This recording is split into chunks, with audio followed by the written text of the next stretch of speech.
भाम धरणाच्या या रस्त्याचे दोन तुकडे झाले आहेत. पूर्णपणे रस्ता खचलेला आहे.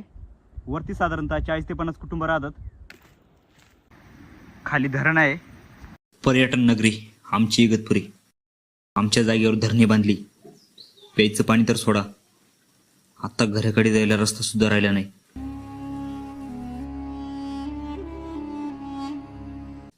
हाय friends, I am Vikrant Khadke.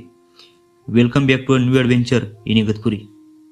2007 मध्ये बांधण्यात आलेलं इगतपुरी तालुक्यातील भाम धरण, त्यामध्ये विस्थापन झालेल्या दरेवाडीला धरणाच्या 5 किलोमीटर वरती डोंगरावर जागा मिळाली. इकडने कावस ते गावातून येणार रोड या साईडला दरेवाडीकडे जातो. 2017 पर्यंत जाणे येण्यासाठी कुठलीच व्यवस्था नव्हती. तेव्हा 2018-19 मध्ये धरणाच्या कडेने एक रस्ता बांधण्यात आला आणि त्याचीच आज ही अवस्था झाली.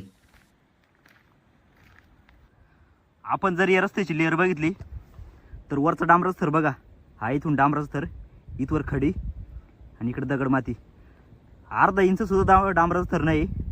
आणि खाली हे आपण बघतायच.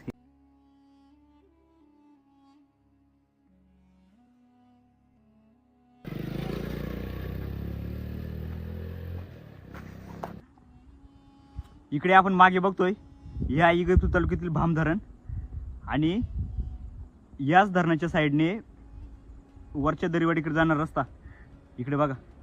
पूर्णपणे रस्ता खचलेला आहे. वरती साधारणतः 40 ते 50 कुटुंब राहतात. खाली धरण आहे, इकडे रस्ता, आणि रस्त्याच्याकडे जी संरक्षक भिंत आहे ती पण अशा प्रकारे आपल्याला तुटलेली दिसते. आणि इकडने रस्त्याचा पूर्ण भाग खचून गेला आहे.